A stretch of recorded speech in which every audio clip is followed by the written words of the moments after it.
2026 is going to be an awesome year. We got some pretty cool stuff coming up. First off, we got Foundations of Recovery. This is our flagship program. We're starting it in January. This is for anyone, man, woman, or couple who wants to come and reclaim their heart from shame, trauma, and betrayal. We start off with an education on all sorts of principles, give you the common language. We feed you from a fire hose in terms of all things recovery. It is such a great start to recovery. And we get at the roots of things, Tyler. This isn't like any other program. Like, this is our healing journey in process, and Foundations is where we begin. If you look at the value that you're getting there to kick off a good recovery with all of the right education, all of the right language, and a team to get you started while also being directed by Brannon and myself through the whole process, what a deal. So if you're interested, if you're struggling, if you've been wanting to do something for a long time, jump into this. This only comes around every so often, and we would love to have you there.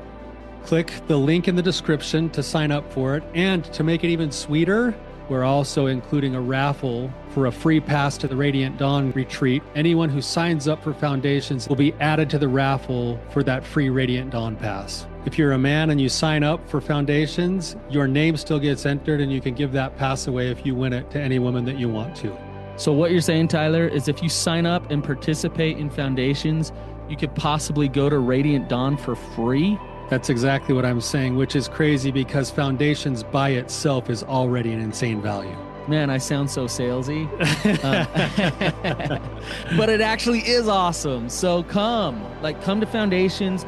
And even if you don't come to Foundations, sign up for Radiant Dawn. It's beyond therapy, the best healing experiences that you can have. Click the link below and come join us. Why do I lie to feel safe? Welcome to the Therapy Brothers podcast. I'm Brannon. I'm Tyler. We're brothers. We're therapists. And we know recovery. Bring your stories, your questions, your successes with real recovery.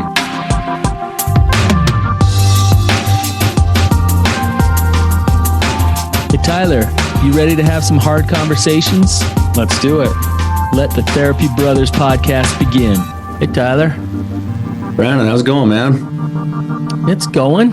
It's we do the same thing every time. You ask me how it's going, and I'm like, it's going all right.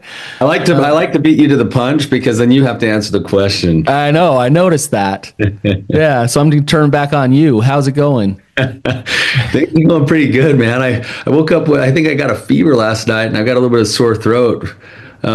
So I'm not feeling great physically, but I'm feeling extra good today because I got to hang out with my brother this weekend. So that was good. Dude, you're always getting sick, man. I know. Ever since COVID, my immune system has never come back. It's like anybody gets a sniffle and I know I'm going to catch it. Yeah. Well, what do we got to do? Get you some vitamin C or something? No. I've been taking these airbornes like they're candy. My kids call them pixie sticks because they're like, hey dad, it's just straight placebo. Like, you're the sickest one in our family and you're the one who swears by them. So yeah. Oh, geez. I don't know. I'm not a doctor, but yeah, let's get your immune system in order. My goodness. Yeah.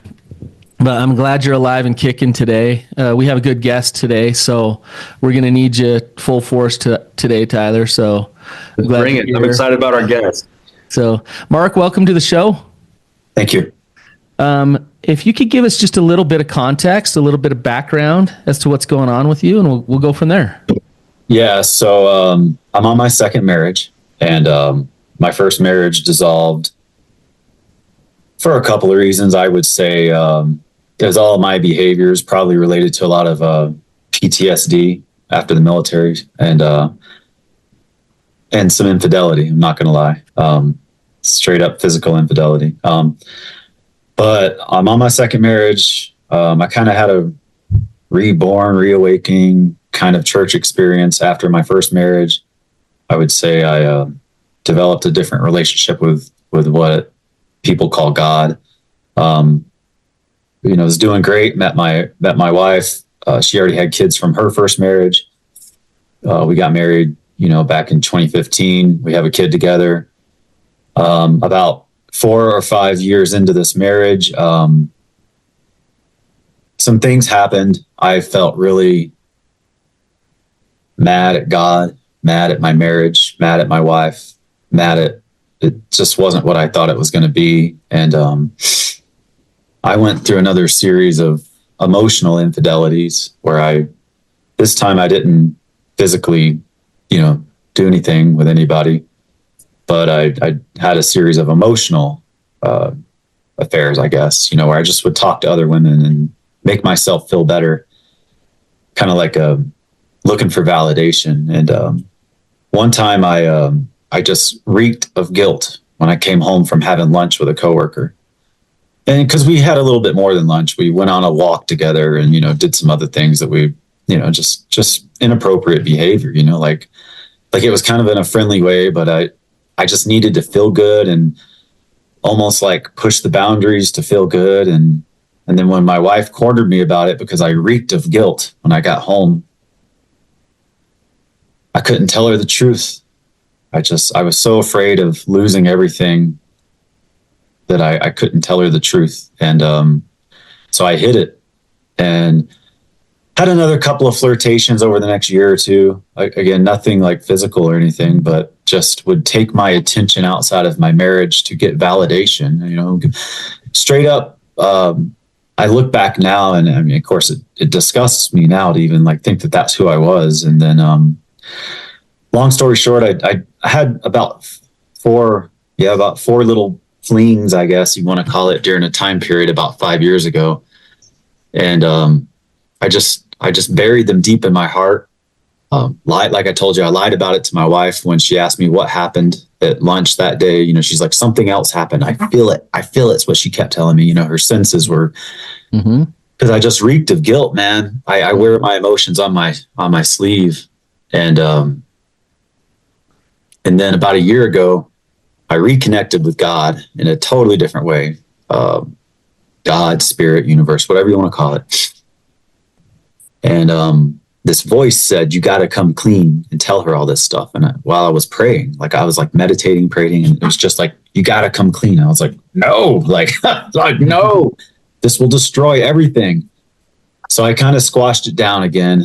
And then a couple of months ago, it kept coming back in my head, just louder and louder. And it was like blocking every time I tried to talk to God. It was like a guilty conscience, basically, straight up, just a guilty conscience. I felt like my lack of clarity and lack of sincerity with my wife would hold us back from a vibrant future. I kept having this feeling that these women that I had flirted with and talked to would get jealous if they saw me or my wife successful, and that they would, because people like to crash, right? Like they like to be vindictive when someone else is successful. Someone likes to take you down, right? And I felt that this past would come back to haunt me if I didn't get rid of it. So it's this weird guilty conscience thing. And, I'll tell you what happened is on Valentine's Day night, my wife and I went to have a good time, but some things went south in our Valentine's Day evening. I felt very unloved that night and very much hurt by an action that happened. And I don't want to talk about it on this show, but I felt very much like I could no longer trust my wife. Some things had happened that night. And the next day I went out in the woods and I cried my eyes out. I talked to God for like 3 hours by myself in the woods. Out of the blue, this guy comes up to me in the middle of the woods. He's like, I heard a tree snap. And I was like, well, I heard a tree snap. But he comes to talk to me and I just spill my guts to him. I don't have a clue who this guy is. So I'm like looking for advice, right? I'd already had a good friend of mine say, no, do not talk about that stuff. Leave it in the past. It's dead. You're not that man anymore, right? Like maybe that wasn't right. You should have admitted to doing it back then, but now don't talk about it. Just keep it buried. Let the sleeping dogs lie, kind of stuff. I got that advice from 3 different people that I would ask about because it was in my head. I kept trying to think like, what do I do with this information? It's eating me alive. I felt guilt eating me alive. Even though the past year of my marriage has been the happiest year of almost 10 years of marriage, I freaking self-sabotage and then go tell her. I go tell her that, hey, 5 years ago, I did more than what I said I did. And and I panicked and I didn't tell her everything because my brain went into shutdown mode where I freaked out, and because she got really animated and pissed off, as she had every right to be. Mm-hmm. And I shut down. And then after the emotions died down, the brain came back on and said, hey, you didn't tell her everything like you said you were going to. And I knew I hadn't in my heart. My heart hurt. And so I waited. I prayed about it again. I said, do I need to tell her all the rest of this, or does she get the idea now? And it just kept coming up like, hey, you basically emotionally cheated on your wife. She has a right to know what happened. That's the guilt that kept talking to me. And so like 3 weeks later, I tell her, hey, there's more. I'm sorry I didn't tell you about the rest of this, but there is more. And then bleh. And and it has gone pretty far south, of course, now, because she feels that I'm a habitual liar, that nothing I say will ever be truthful. That and here's the reality, like I just can't remember when I try to tell her. It's like it all just goes, it's like panic sets in, and I can't remember anything that I want to tell her because it's like I'm freaked out so much, you know, that I'll be, to be very honest, that I'm going to lose everything. That's what it is. That's what freaks me out. Look, I know I got like relationship issues with women. I've had it my whole life, like a distrust for women. You know, my mom cheated on my dad, left my dad, you know, and at not a young age, but like when I was a teenager and early teenager. And I just feels like I've never had I guess I just always feel like women are going to cheat on me. So I'm like, I thought everyone flirted with other people kind of deal. And it just, I don't know why that when I get panicked like that, when it comes to when a lot's on the line, right? You know, like she's like, she tells me, I just want the truth is what she tells me, you know, basically you're a coward if you don't tell the truth. You know, those are her words, right? Mm-hmm. I just couldn't do it. Mark, have you gone to therapy at all? No. Okay. The reason I ask is because you're seeing patterns of behavior here as you're talking. Like there's a pattern going on, and you know there's something underneath. Like there's, you know, your first marriage there was infidelity. This marriage there's been emotional infidelity. There's been a consistent pattern of freaking out when it comes to getting honest and just vulnerable and open. But there's a reason why. And I think you touched on it a little bit when you talked about what you went through in your family when your mom left your dad. What are you so afraid of? I think I tend to box myself in thinking, because I tend to believe I'm extremely intelligent, but I feel like I'm stuck as a teenager emotionally. I feel like I'm stuck at like that age of like a teenager, like where I don't want to say it's kind of a game, but like, but I do. I feel like I always, my whole adult life up until recently, I've always felt like I needed outside validation. I never felt like I was good enough, like, especially with women. And like, what's fascinating is I've had women tell me like straight up, you're fucking hot. Excuse my language, but like, you're hot. Yeah. Yeah. Like you're an attractive guy, you know, like, and I've always had my self-confidence always felt like a facade. It always felt like it was there just to get validation. And then, but it's a double-edged sword. When you need validation from women, you'll seek it. So you'll seek relationships, inappropriate relationships, and then you'll also hide who you really are from your wife. And it's all the same thing. It's all the same thing that I don't know if I'm lovable. I don't know if I'm chosen. And so I want to prove it by seeking it, or I want to protect the feeling that I'm not lovable by manipulating my partner so she stays with me. It's the same thing. Can you see that? Yeah. I don't know why I do it. It's horrible. Like I never realized I was really doing all that until like recently. It just kind of like, it's just like, I see my behavior and it's like a shame cycle, like, you shouldn't talk to other women, but you do it because it feels good. Right. And then you hide it because you don't want your wife to flip out on you and threaten to leave you and everything, just because you smiled and felt good for a bit, like, and I guess I was too much I didn't have the strength to tell her what was going on inside of me back then. Here's the thing, Mark, is your fear is that she'll leave you, and your behavior is going to create her leaving you. Yeah. Right. And that's so we got to break this. We got to deal with the actual issue. Because you can't juggle this forever. You can't, this system isn't working. Yeah. Right. So I want to come back to this part of it right now, but I want to just illustrate this because so many people can relate to what you just shared here. And I want to point this out for people to help them understand it. We talk about different kinds of disclosures, and one of them is what we call death by 1,000 cuts, where you go and you disclose one thing and you're like, okay, I disclosed it, I feel good now. And then all of a sudden you go away and your conscience kind of kicks back in and you're like, oh crap, I wasn't totally honest. Like, dang it, I got to go tell her more. And then you go and tell her more, but you only tell her just enough to get her to not leave you. But now your conscience feels better, but then your conscience kicks back in and she's over here going like, why do you keep bringing this stuff back up? Like, you're killing me every single time. But the reason you're doing it is because you're like so afraid of losing her, because deep inside yourself you feel like you're not good enough and you're not really worthy of her in the first place. And then you have this other part of you, which is the noble part of you, that is going to eat at you until you get clear with the noble part, which is you want to be an honest guy. You have a heart inside of you that wants to live with a clear conscience and be an honest guy.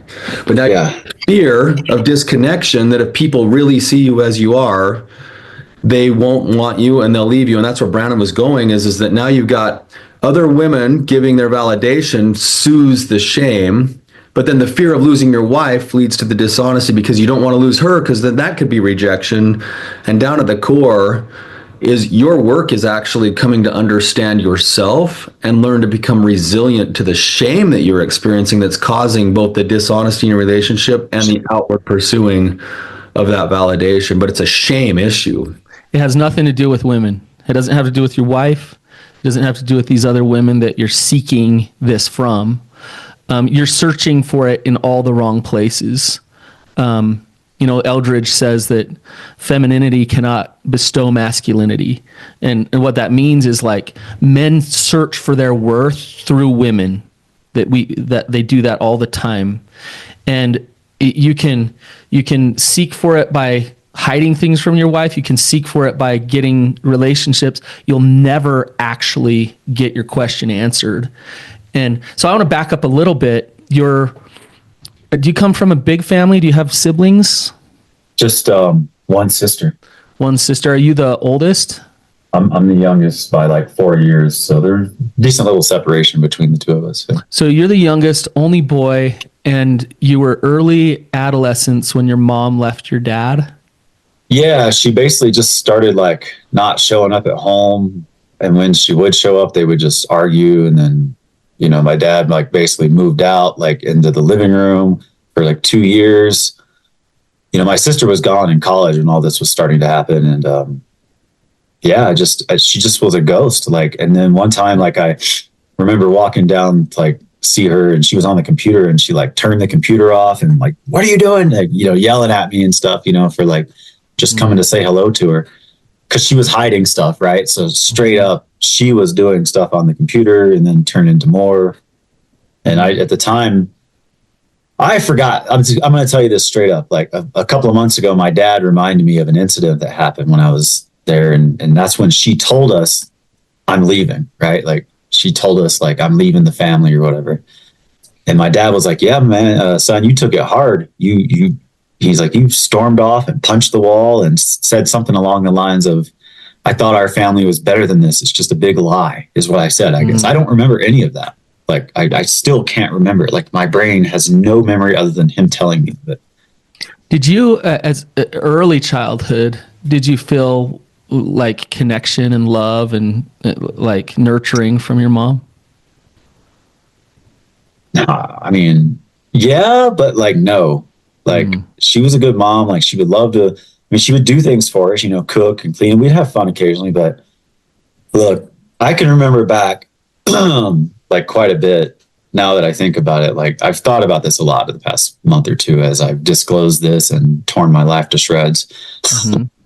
I've been thinking a lot about why this is happening, and I can recall the way that she used to treat us as kids or treat me, and I just felt like if I ever messed up, I felt like the world was coming down on me because of her reactions, right? Like you mess up, she wasn't the type that would just be like, oh, okay, well you messed up, let's fix this. It was like freak out mode. Like, why would you do it? Like judgment, like condemnation, judgment. And, my dad was always super duper the opposite, like forgiving, like, I mean, he would discipline, but my mom was always wait till your dad gets home. Right. Like, and then she would turn it over to him. But that's after she would get like pissed at me. And then, then he would have to do the discipline, which was usually like a talk and then a spanking. And then I can recall another incident where we were on a boat and we got trapped in this really bad storm. And my mom like freaked out and was like yelling at us like, we're gonna die. Like, and my dad was like rock solid, right? He's over there holding this. We're under this bridge and this huge windstorm's happening, and he's holding the rope to like tie it to the boat and everything and keeping us stable. And she's just sitting there screaming that we're all about to die. And like, I'm like 6 years old and I can still remember that. That was pretty wild. But that story is kind of a metaphor for your childhood in many ways, right? Your dad holding steady, like just trying to keep the ship solid, and your mom yelling, freaking out, like being pretty intense. Yeah. As you're telling these stories, Mark, you're making a lot of sense. Do you see the connection? Do you see the connection of what you just said? I feel like an emotional teenager. I have my mom abandoned me when I'm a teenager, but before that, I'm afraid of her because her responses when I mess up are bad. Like I get punished, and now I get abandoned. And then you said, and I don't know why, but every time I go to tell my wife something, her response, I shut down. I can't even think clearly. Like, yeah, I mean, because do you see the connection between those things? Yeah, I mean, my wife she has a history of being super aggressive with her responses, and I don't want to. I'll just leave it there. Well, I'm wondering. Let's get to it here. Like, when it came to you, to Mark, to that child who mom was pretty intense with, and to that teenager that mom left the family and left you, what kind of identity did you take on? What beliefs about you did you have as a result of those experiences? I'm not sure. Can you guide me? We can see them through your behaviors right now as an adult. They're coming out. I mean, Tyler could probably tell you right now what they are, but it's better if you figure them out yourself. So think about it, Mark. If mom's really intense and you can't, you get in big trouble, what do you learn as a child about who you are? Yeah, that you can't be who you are because you don't feel like. Look, I guess I've learned this, that so for my kids, I'm just going to relate for a second because it's really been the past couple of years, like that I've just been, I feel like the best dad and husband that I've ever could have been. Go figure. I've strived to create an environment to where when my kids mess up, they can say, hey, Dad, I was smoking pot. You know what I mean? And I'm going to tell you in our past, in this family, it would be freak out for mom and scare the shit out of them where they shut down and they don't talk. And then they have major traumas that they have to go to counseling for. Mm-hmm. Or you could have I'm just going to say this and I'm not trying to bash myself, or you could do like me and just not say anything which is not good either, because I'm supposed to be leading this family as a man, but I'm too afraid of stepping on her toes as a mom, because these were my step kids and I was unsure where to draw the line on discipline. And, I just was a coward, to be frank with you. I hate to use that word, but like in the past, that's who I was. And in the past couple of years, I've kind of taken over as the kids have gotten a little older into their teenage years. I feel like we've created a space where they feel like they can mess up and be safe. And what I mean by that is I wanted them to, as a teenager especially, make choices where you're going to mess up. But I don't want you to feel that when you mess up that you can't tell the ones that you love, which is your parents, your mom, your dad, Why is that so important? There's got to be something because I could never be who I was. It's the only thing I can figure. Right. But you something inside of you knows that's really important for your kids, right? And you didn't have that. You learned something as a result of not having that in your childhood. You learned that love is conditional. You learn that love is earned.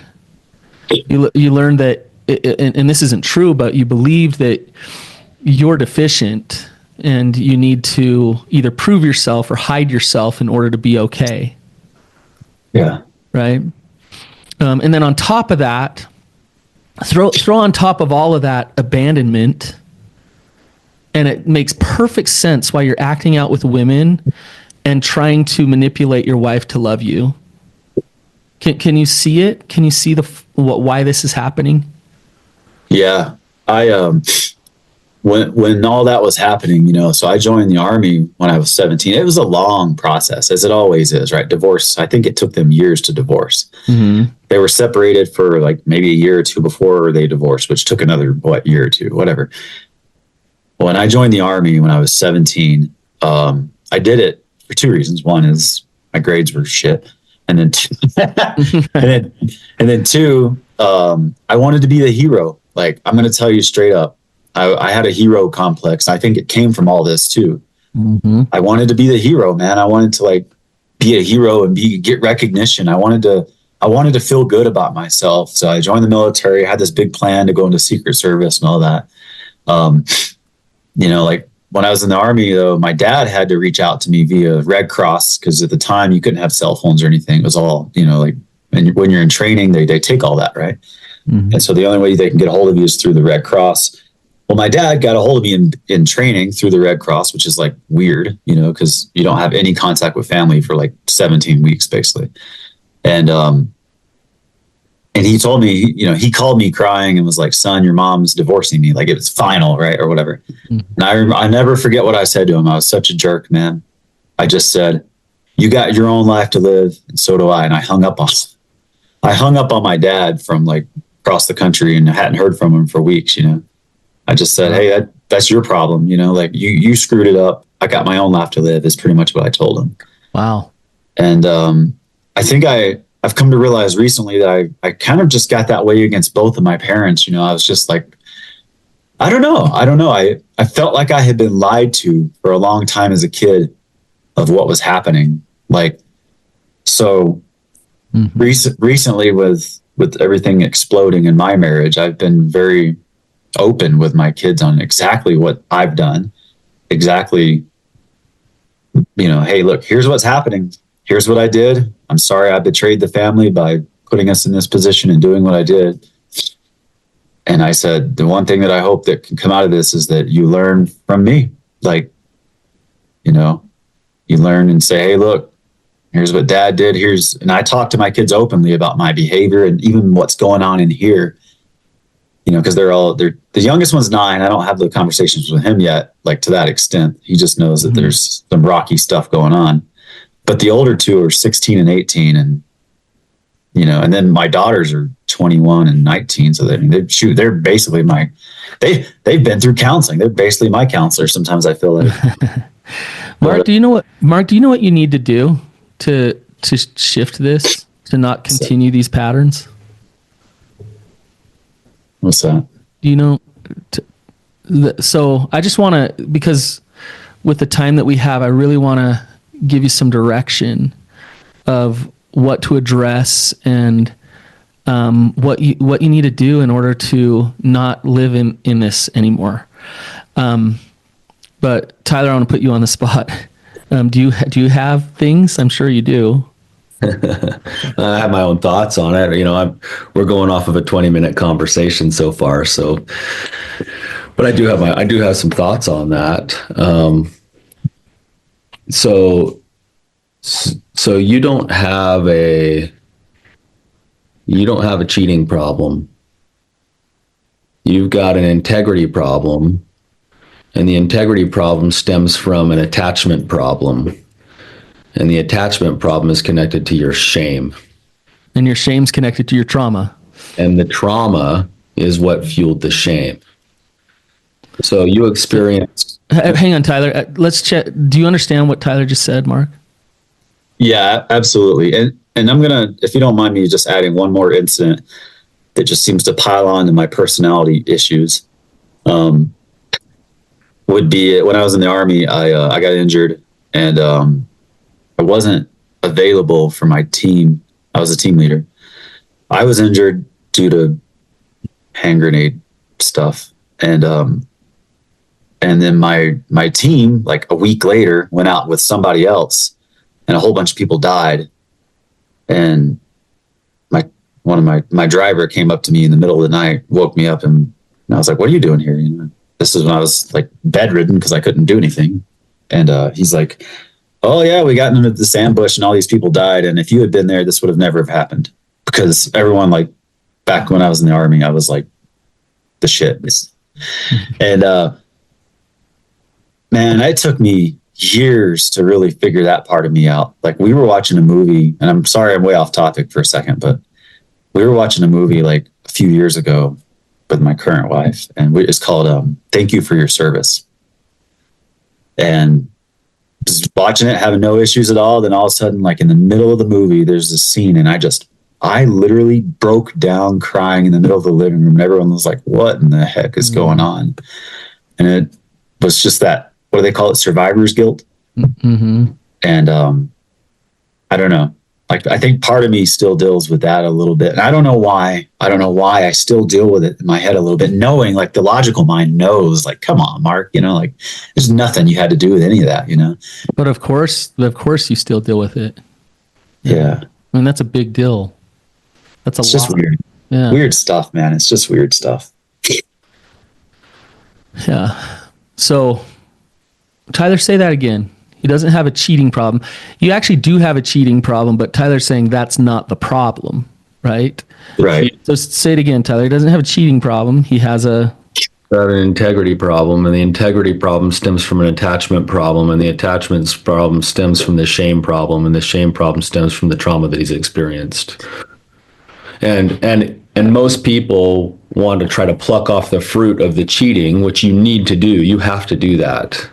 The kind of man you want to be means you're going to have to do that. But in order to actually do that in a real way, you've got to go to the place where your body is experiencing the fear of disconnection so deeply that you are willing to sacrifice your values to try to make sure your wife doesn't stay mad at you right now.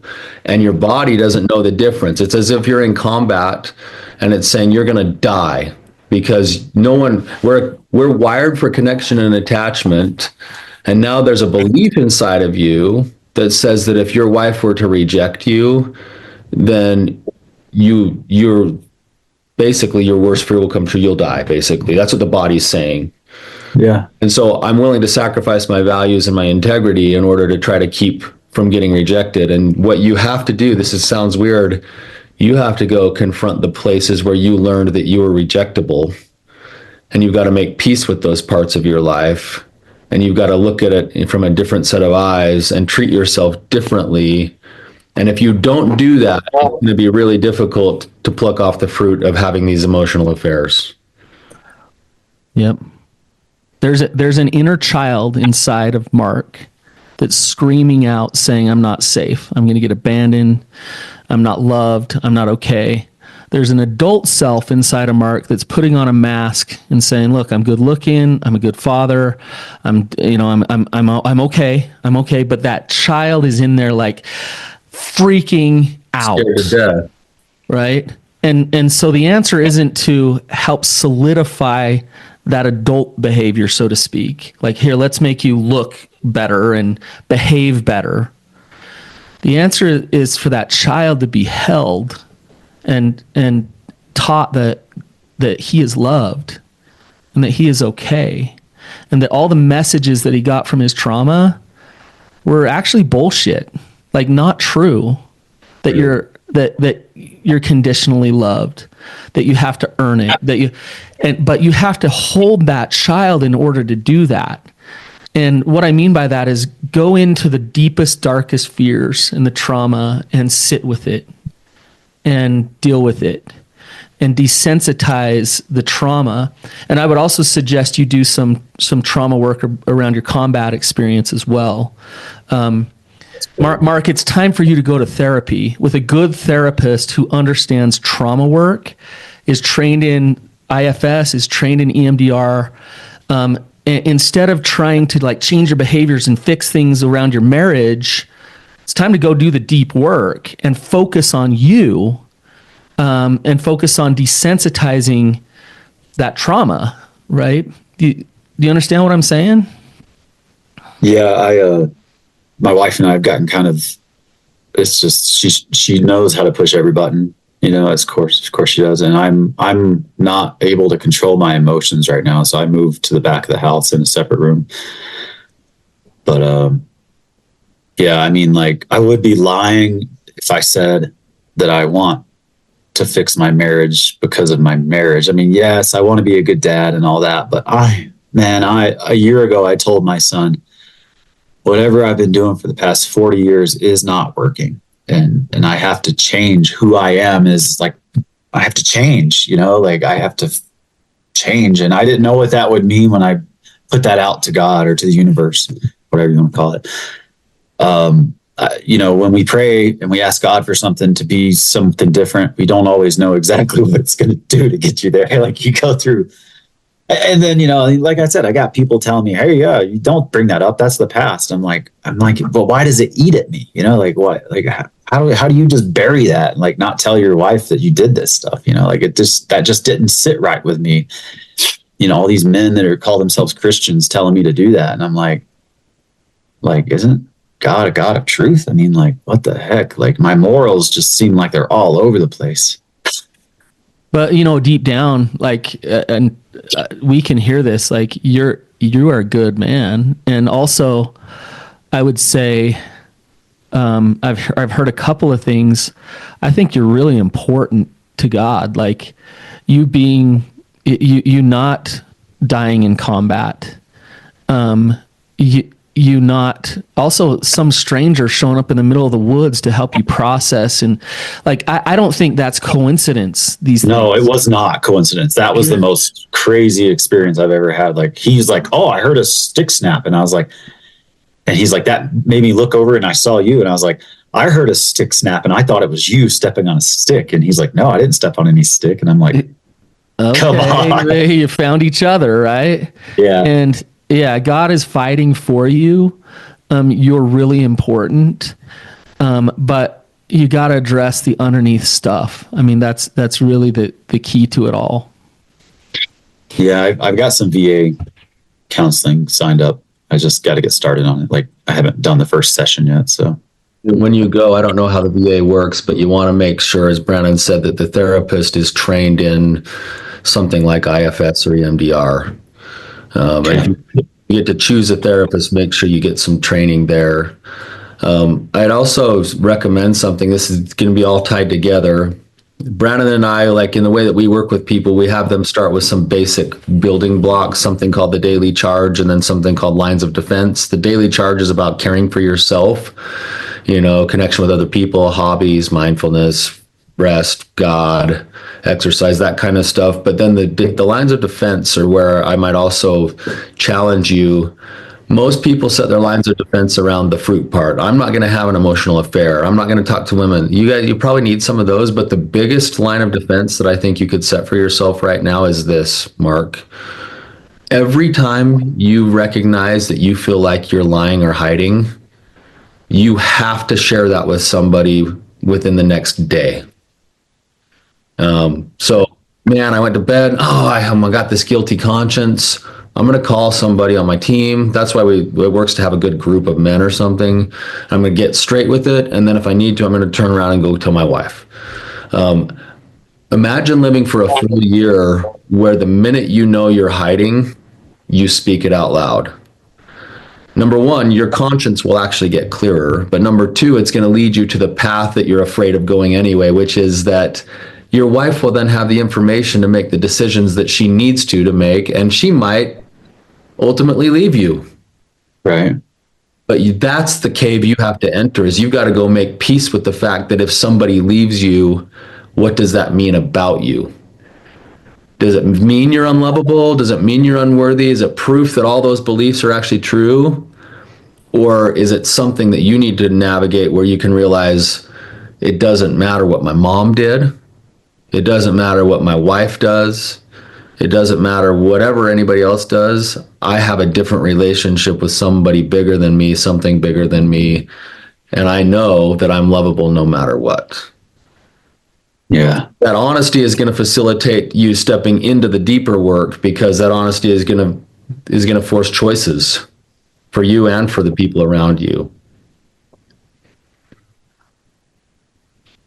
Mark, have you ever read Wild at Heart? No, I've heard of it. Never read it. Okay, so are you a Christian guy, Mark? You've spoken in spirituality in terms of like universe, like where So, are you? yeah, so I mean, I was raised in a very traditional Christian family. I would call it a full gospel, right? That's okay. I considered, going to Jesus when I was 30 years old as an adult, and then I got really mad at God a few years ago. Like, I remember standing in my backyard cussing at God, saying, "This is not what the freak I asked for in a marriage." And anyways, and I don't really consider myself Christian like the church considers me a Christian. But I do believe in, definitely a higher power that we are co-creating with. God lives in us, but it's not really in a religious way. It's more of esotericism, I guess, would be what you consider my belief system, or Jewish mysticism, right? Like the Kabbalah and all that. Like I believe that we live in a vibrational universe, and the frequency is everything, and what your subconscious is, that's literally generating your reality, So like this is all kind of like the Matrix, right? Like, so and like I said, God is within us, but goes, with what we think about, like it's creates vibrations. Yeah, esoteric belief system, I guess, would be the most accurate way to describe my belief system right now. That's awesome. I think, Mark, we have reclaimyourheart.org. We have a full framework system for you to work through. You're like a perfect candidate for it. But it's a process and it's hard, but it works if you work it. And we also have a community there. We have education, we have support. Like we have everything you need to actually go heal these deeper wounds. If you want to go there, it's reclaimyourheart.org. Also, if I were you, when we open up Rising Sun in our retreat in the fall, I would be the first guy on the list to make sure that you're going to be able to come to that. There we also do a ton of experiential work. We push you, we challenge you. We get you to feel some things that you haven't felt in a long, long time. So between those two things, along with a good therapist who's doing some EMDR, some trauma work with you. Wild at Heart would be good for you too. I cut you off, Brannon, but yeah. Wild at Heart. Okay. I know I'm loading you up here, but no, it's okay. I got Wild at Heart, Reclaim Your Heart. and the rising sun, along with a good therapist, you're going to look back and be like, okay, like I'm actually dealing with this now. I'm dealing with the actual issue. I'm getting better. I'm loving myself more, trusting myself more, having confidence. And what do you know? I'm authentic. I'm honest. And I stand in my strength now. But you can't snap your fingers and all of a sudden you're that man. Right. You must go through the process and practice and understand your trauma and get conscious in order to then realize who you really are. So it's there for the taking, Mark. If you want to work it, we're happy to help in any way that we can. Yeah. Reclaimyourheart.org. Right? Yep. Reclaimyourheart.org. Okay. Mark, we're just about out of time. Is there anything else on your heart or anything else that needs to be spoken today? I mean, like, you know, I struggled, like, I'm just going to be open, and this all ties back into Brannon. I've heard you talk about it, about sex addiction and all that stuff and porn addiction. And I remember when my wife told me, because I used to I started watching porn when I was like 10, right? Like it started at a very young age. And yeah, you consider it normal, so to speak, right? And then when my current wife, earlier on in our marriage, she said, I consider porn cheating. And I was like, what? It really came down to, I think that her and I had differing views on where infidelity lied, you know, and we were never, I could never be honest with her, I guess, at the time I just caved into her belief system rather than saying, let's talk about this. Help me to understand why you feel that way. And so rather than doing that, I hid it for years that I would still do it. You know what I mean? And now I don't really do it anymore. It's weird how the heart changes over time.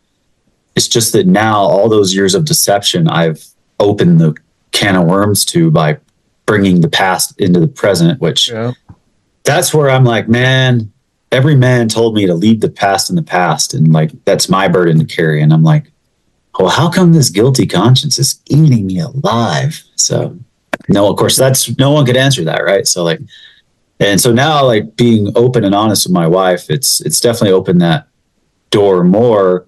But now she's like, I'm done with you. You know, we're divorcing and this is just, you know, so it's just, I'm just believing that as I work on myself, that